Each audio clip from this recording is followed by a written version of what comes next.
Hi there. If you are a California homeowner or you wish to leave your home to your children, listen up. A few things in life are universally agreed upon. In California, it is that nearly everyone hates something called Prop 19.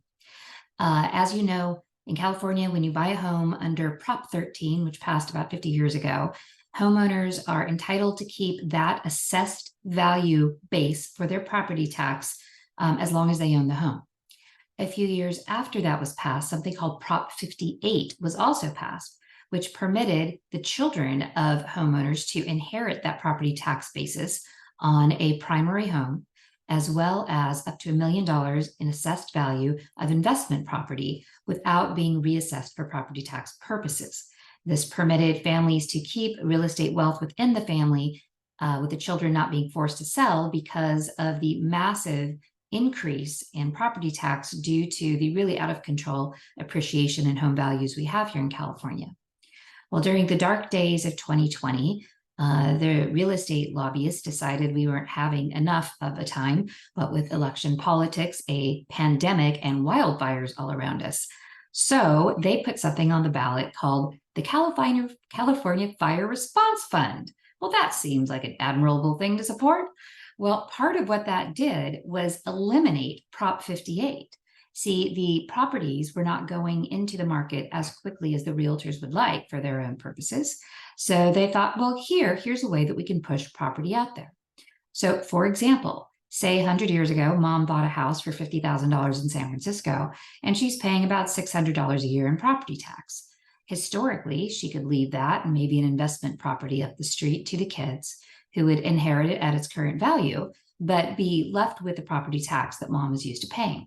Because without that, the kids may often not be able to afford, given rent control laws or liquidity, cash flow, what have you, the property tax, which is now going to be astronomically higher than $600 a year.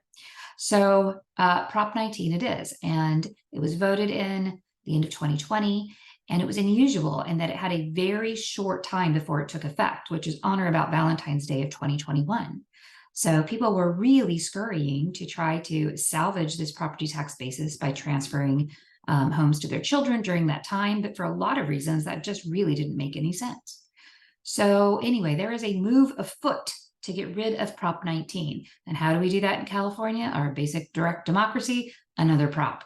So there is a prop out there that is being cooked up by the Howard Jarvis Tax Association, also the instigators behind Prop 13 and 58, called Reinstate 58. And that would bring these sort of pass-through taxation benefits to the children again for the primary residence and the homes, just like they had under Prop 58. So they need to gather well over 1 million signatures by mid-January. A lot of those, they have to be valid, so they're going to have to get even more than that before the Secretary of State certifies them and permits this to go onto the ballot in the fall of 2024. Now, if enough people learn about this, I suspect they will get all the signatures they need, because again, this really put a crimp in the way that family wealth is passed down. So we will be keeping track of this. We have any updates, we'll let you know, but stay tuned, and we'll keep you posted on Reinstate 58. Have a great day.